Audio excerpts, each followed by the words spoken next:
नमस्कार दोस्तों। आज हम टेक्नोलॉजी के विषय में बात करेंगे।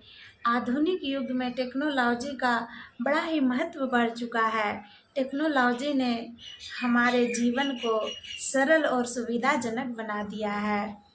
टेक्नोलॉजी से विकास का मार्ग अब और भी आसान हो गया है, जैसे कि संचार, शिक्षा, मनोरंजन, स्वास्थ्य सेवाएं और व्यापार के क्षेत्र में तो क्रांति ही ला दी है।